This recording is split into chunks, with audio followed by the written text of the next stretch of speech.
മനുഷ്യ നിർമ്മിത ദുരന്തം. വയനാട്ടിൽ നടന്ന ദുരന്തത്തെക്കുറിച്ച് മാധവ ഗഡ്ഗിൽ പറഞ്ഞതാണ് മനുഷ്യ നിർമ്മിത ദുരന്തം. അദ്ദേഹം അത് പറയാനുണ്ടായ സാഹചര്യം എന്താണ്?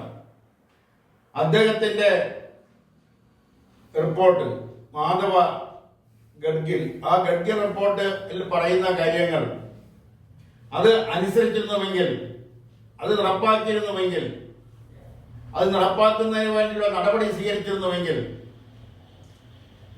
വയനാട്ടിൽ ഇപ്പോൾ നടന്ന ദുരന്തം ഉണ്ടാവുമായിരുന്നില്ല.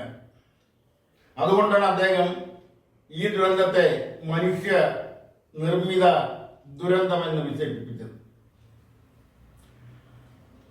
അദ്ദേഹത്തിന്റെ ആ റിപ്പോർട്ട്, പഠന റിപ്പോർട്ട്, ഗഡ്ഗിൽ റിപ്പോർട്ട് എന്തുകൊണ്ടാണ് മാറ്റിവെച്ചത്? അത് എന്തുകൊണ്ടാണ് നടപ്പാക്കാൻ വിമുഖത കാണിച്ചത്? അത് എന്തുകൊണ്ടാണ് അംഗീകരിക്കാതിരുന്നത്? വളരെ വിശദമായി ചർച്ച ചെയ്യപ്പെടേണ്ട ഒരു വിഷയമാണത്. ആ ചർച്ച ഇന്നുകൊണ്ട് അവസാനിക്കില്ല. കേരളത്തിലെ ചരിത്ര വിദ്യാർത്ഥികൾ, ചരിത്ര രാഷ്ട്രീയ ഗവേഷക വിദ്യാർത്ഥികൾ ഉള്ളിടത്തോളം കാലം ഈ വിഷയം ചർച്ച ചെയ്തുകൊണ്ടേയിരിക്കും. കാരണം ആ വിഷയത്തെ, അതിന്റെ ഘടന, അതിന്റെ പഠനം ഒക്കെ അതിന് അനുസൃതമായിട്ടുള്ളതാണ്. അപ്പോൾ ഇപ്പോഴുണ്ടായ ദുരന്തം ക്ഷണിച്ചു വരുത്തിയതാണ് മനുഷ്യർ. അതുകൊണ്ടാണ് അത് മനുഷ്യ നിർമ്മിത ദുരന്തം എന്ന് പറയുന്നത്. വയനാട് ജില്ലയിൽ യാതൊരുവിധ നിർമ്മാണ പ്രവർത്തനങ്ങൾ നടത്താൻ പാടില്ല. അവിടെ റോഡുകൾ വെട്ടാൻ പാടില്ല,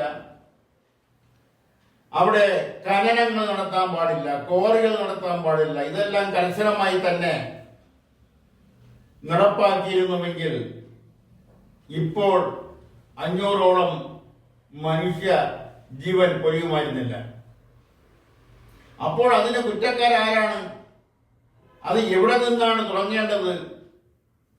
ആ കുറ്റക്കാർക്കെതിരെ എന്ത് നടപടിയാണ് സ്വീകരിക്കാൻ പോകുന്നത് എന്നെല്ലാം കാത്തിരുന്ന് കാണേണ്ട വിഷയങ്ങളാണ്. ചിലപ്പോൾ ഒരു നടപടിയും ഉണ്ടായില്ലെന്നിരിക്കും. കാര്യം അത് കേരളത്തിന്റെ രാഷ്ട്രീയ സാഹചര്യം അതാണ് പഠിപ്പിക്കുന്നത്. അവിടെ നടന്നിട്ടുള്ള ഖനനങ്ങൾ, എത്രയോ കോടികൾ ഇന്ന് വയനാട്ടിൽ പ്രവർത്തിക്കുന്നു. ആ കോറികളെല്ലാം ഇല്ലാതാകുന്ന അല്ലെങ്കിൽ അതെല്ലാം നിരോധിക്കുന്ന ഒരു നടപടി സ്വീകരിക്കുന്നതിനെ കുറിച്ച് ഒരു രാഷ്ട്രീയ പാർട്ടിക്ക് ചിലപ്പോൾ ആലോചിക്കാൻ കഴിഞ്ഞെന്നുമില്ല. കാരണം രാഷ്ട്രീയ പാർട്ടിയെ നിലനിർത്തുന്നത്, അവരെ സാമ്പത്തികമായി നിലനിർത്തുന്നത് ഇത്തരം കോറികളും ഖനനങ്ങളും റിസോർട്ടുകളും അതുപോലുള്ള പ്രകൃതിയെ ധ്വംസിക്കുന്ന തരത്തിലുള്ള നിർമ്മാണ പ്രവർത്തനങ്ങളെല്ലാം നടത്തുന്നവരാണ്. അതിങ്ങനെ തുറന്നുകൊണ്ടേയിരിക്കുമെന്നാണ് നാളിതുവരെ ഉണ്ടായിട്ടുള്ള അനുഭവങ്ങളിൽ നിന്നും വ്യക്തമാകുന്നത്. ഇന്നലെ കേന്ദ്ര സർക്കാർ പ്രഖ്യാപിച്ച അല്ലെങ്കിൽ പുറപ്പെടുവിച്ച ഉത്തരവുണ്ട്. കേരളത്തിലെ 9993.7 ചതുരശ്ര കിലോമീറ്റർ പരിതസ്ഥിതി ലോല പ്രദേശമായി പ്രഖ്യാപിച്ചു. ആ പ്രഖ്യാപനവുമായി ബന്ധപ്പെട്ട് അത് നടപ്പാക്കുന്ന രീതിയെക്കുറിച്ച് നിലവിലിരിക്കുന്ന റിസോർട്ടുകൾ അതെല്ലാം കാലാവധി കഴിയുമ്പോൾ ലൈസൻസ് പുതുക്കി കൊടുക്കാൻ പാടില്ല, അതല്ലെങ്കിൽ 5 വർഷത്തിൽ കൂടുതൽ അതിന് പ്രവർത്തിക്കാൻ അവസരം കൊടുക്കരുത് തുടങ്ങിയ ചില നിബന്ധനകളും ആ കേന്ദ്ര സർക്കാരിന്റെ ഉത്തരവിൽ പറഞ്ഞിട്ടുണ്ട്. ഇവിടെ എന്തുകൊണ്ട് സംസ്ഥാന സർക്കാരിന് ഇതെല്ലാം നടപ്പാക്കിക്കൂടായിരുന്നു? കേന്ദ്ര സർക്കാരിന്റെ ഒരു കർശനമായ നടപടി, കർശനമായ ഒരു ഉത്തരവ് വരുന്നതിന് മുമ്പ് തന്നെ ഈ സംസ്ഥാന സർക്കാരിന് എന്തുകൊണ്ട് നടപ്പിലാക്കിക്കൂടായിരുന്നു? അങ്ങനെ നടപ്പിലാക്കിയിരുന്നുവെങ്കിൽ എത്രയോ ദുരന്തങ്ങൾ ഒഴിവാകുമായിരുന്നു. അത് കേന്ദ്ര സർക്കാരിന്റെ കർശനമായ നിലപാട് വരുന്നത് വരെ കാത്തിരിക്കണമായിരുന്നു.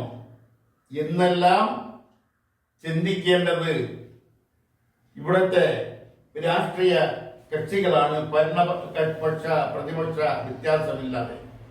ഈ ദുരന്തത്തിന് ഈ പ്രതിപക്ഷ ഭരണകക്ഷി ദുരന്തമില്ലാതെ എല്ലാവരും ഉത്തരവാദികളാണ്. എല്ലാവരും ഇത്തരം ആൾക്കാരെ നിന്ന് ഫണ്ട് സ്വീകരിക്കാറുണ്ട്.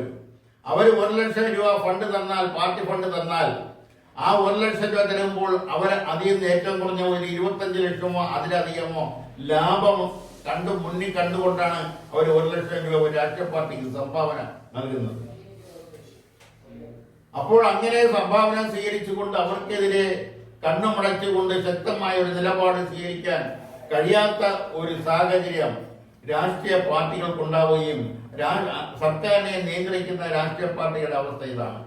മാത്രമല്ല, നേതാക്കൾ, ആ പ്രാദേശിക നേതൃത്വം മുതൽ മുകളിലോട്ട് ജില്ലാ നേതൃത്വം വരെ ഈ അനധികൃതമായ നിർമ്മാണ പ്രവർത്തനങ്ങളും അനധികൃതമായ റിസോർട്ടുകൾ, അതുപോലെ തന്നെ ഖനനങ്ങൾ, ഇതെല്ലാം നടത്തുന്നവരിൽ നിന്നും ഫണ്ട് സംഭാവന സ്വീകരിക്കുന്നവരാണ്. അത് വിശേഷ ദിവസങ്ങളാകുമ്പോൾ പ്രത്യേകിച്ചും ഒരു പൊതിയായി സംഭാവനകൾ നേതാക്കന്മാരുടെ വീട്ടിലെത്തിക്കുന്ന ഒരു കീഴ്വഴക്കം കേരളത്തിലുണ്ട്. ആരും ആർക്കും അത് നിഷേധിക്കാൻ കഴിയില്ല. വ്യക്തമായ ധാരണ ഉള്ളത് കൊണ്ടാണ് ഇത് പറയുന്നത്.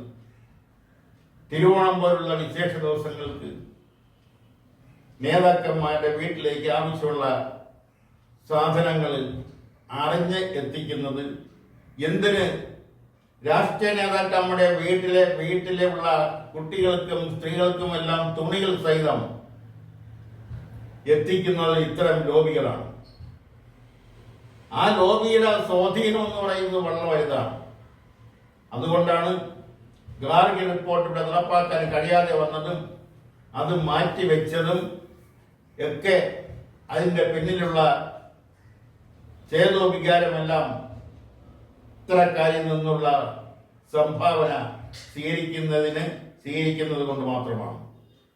അത് എങ്ങനെയാണ് ഇല്ലാതാക്കുക എന്നുള്ളത്, അത് എങ്ങനെയാണ് മാറ്റിമറിക്കുക എന്നുള്ളത് പ്രത്യേക ഇനി ചർച്ച ചെയ്യപ്പെടേണ്ട വിഷയമാണ്. എന്തായാലും കേന്ദ്ര സർക്കാരിന്റെ ഈ ഒരു ഉത്തരവ് കേരളത്തിലെ 9993.7 ചതുരശ്ര കിലോമീറ്റർ പരിതസ്ഥിതി ലോല പ്രദേശമായി പ്രഖ്യാപിച്ചത് ഏറ്റവും നല്ല കാര്യം. അത് യാതൊരു വിട്ടുവീഴ്ചയുമില്ലാതെ നടപ്പിലാക്കണമെന്നാണ് ഈ അവസരത്തിൽ പ്രതികരിക്കാനുള്ളത്. നന്ദി, നമസ്കാരം.